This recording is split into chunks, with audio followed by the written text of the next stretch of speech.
I thought I should make a comment today. I've gotten a lot of emails back from you guys, and I really appreciate it. Terrence in his talk on his garden, and Daryl with some of the questions he's had about bugs and fencing and all this stuff. It's really gone to make a lot of questions, a lot of discussions. So I wanted to address some of these things today. And today's video is on soil and composting. We've been working on this subject for the last couple of weeks and are interested in the effects compost has on it. This research is bringing to light a universal system at work. If we can understand the relationship between plants and our soil, we can start to understand the relationships between our own health and our microbiome. Everything the plant needs, or we need, exists in our environment already, but maybe not available. All of life is dependent on these systems within our world. It is called the circle of life. Plants are in the middle of this system. They need the soil to supply nutrients and minerals for their life, and in return they provide food in the forms of sugar to the soil. We're going to see the same symbiotic relationship taking place within our own bodies. As caretakers of this earth, it's important for us to understand what is going on so we can make correct choices. This plant-soil relationship is a great place to begin our education because it takes place all within a single season. It's easy to change, it's open to investigation, it is inexpensive, it has varying degrees of rewards tied directly to our care, and it's scalable from a single pot to a large field.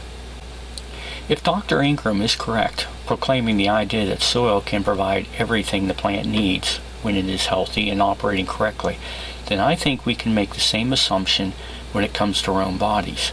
Everything I need is right here, but I need healthy biology in my gut to make it available, and healthy food to supply the raw materials.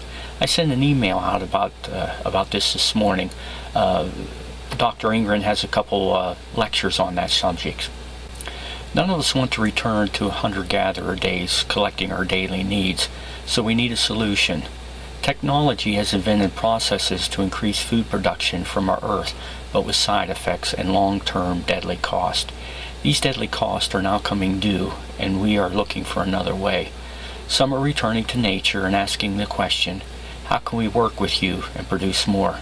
Dr. Elaine Ingram is one of those people, and she is telling us the mechanics of how soil and plants work together. It only takes a few teaspoons of properly prepared compost to turn dirt into soil for a plant. This is a workaround to get what we need from nature, but without the harmful side effects that conventional practices are causing. Terrence, with a single pot and a single tomato plant, can begin the process.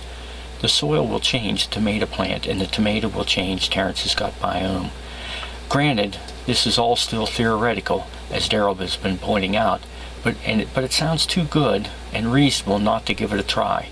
Terrence over at TP Farms has begun this experimentation already. He's found some great compost.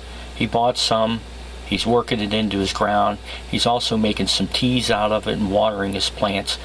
He's way far ahead of me. I mean, I'm 6 months behind him. So I'm very interested in how he's doing. Now on the other side of this, I've ordered my microscope. It should be here within about a week or so. And I can start to look at some of these compost and these soils and give you guys some update on what's in it and whatever I find in these things. Well, that's all for this week. Thanks a lot, guys.